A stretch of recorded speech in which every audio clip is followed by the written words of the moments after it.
This week we are going to be doing an optical art project.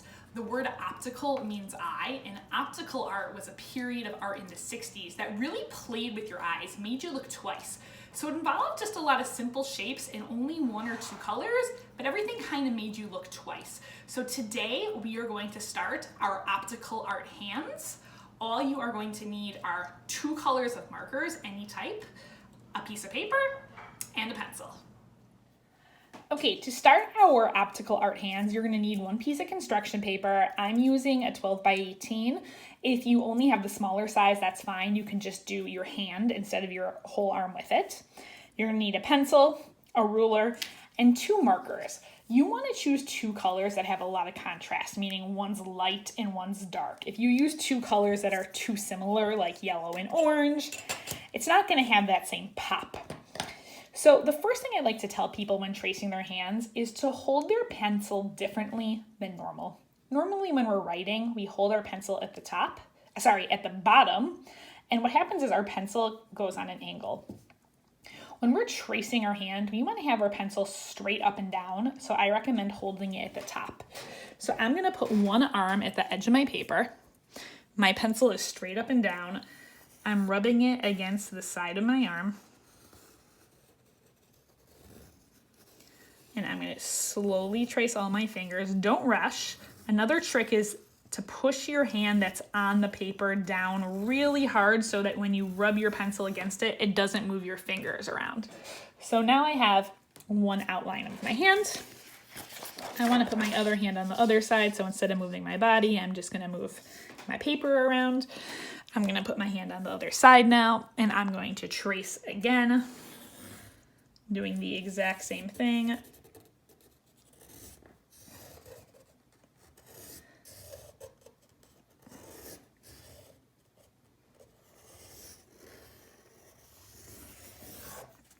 And now I have a second hand. I know it's a little bit hard to tell because the pencil is pretty light, but you can still tell. So the next thing we are going to do is we are going to add our stripes. So I'm going to start with my ruler at one edge of my paper, and I'm going to draw a straight line. I'm going to pick up the ruler, put it on the line I just drew, draw another line, and we're going to do this going all the way across our paper.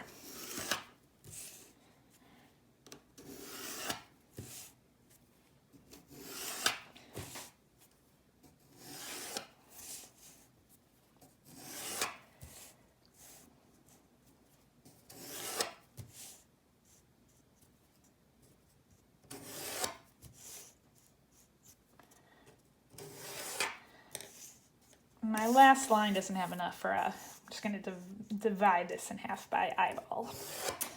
Okay, so now I have my hands as well as my stripes. So it's time to color it in. The thing about this project is to make sure you get all the colors in the right place, which is kind of harder than it seems. And every year there's one or two kids that mess it up.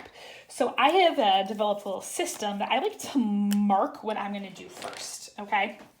The first thing we are going to note is that we are only coloring our hands to begin with. We are not coloring any of the background, and we are going to mark it one stripe at a time. So this is my first stripe. Do I have any part of my hand or arm in there? Yes, this is part of the hand or arm. So I'm going to put orange there. Next stripe. Do I have any part of the hand? Yes, I do. This is part of my hand. And if we look down here, that little thumb is part of my hand, or that little point of my finger. Hand, hand, hand, hand.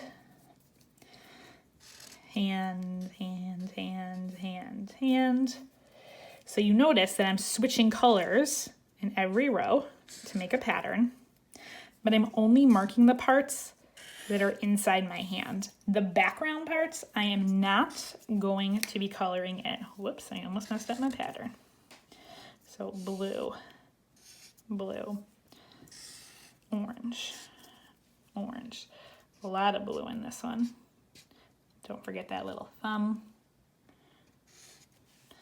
A lot of little sections of orange in that one. 3 little blue sections, 4 orange, blue. So now that I have marked what everything gets colored, I'm going to go ahead and color it in. I am only coloring my 2 hands and arms. I am not coloring any of the background.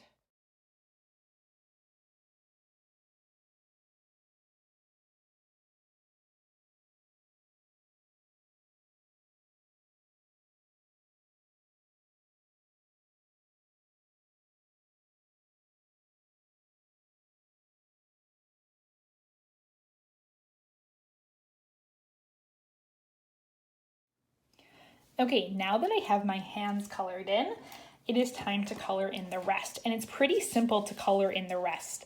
You're gonna color in 1 row at a time, but the opposite color of the hand. So if this row has orange, I'm gonna color the rest of it blue. If this row has blue in the hands, I'm gonna color the rest of that row orange. So follow along, watch me fill it in.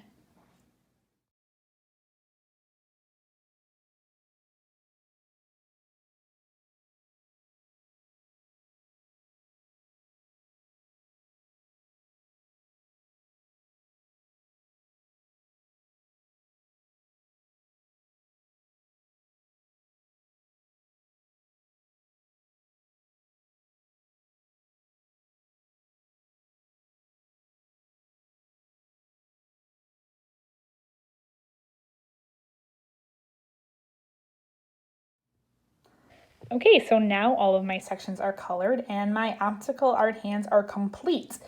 This project does kind of eat up markers, so if you don't want to waste your markers on it, you could of course also use crayons. And one little tip, if you make a mistake, it's not the end of the world. You cannot erase marker or crayon, but you can always just cut out a new piece of white paper and glue it on top of your mistake to correct it. Hope you enjoyed learning about these optical art hands.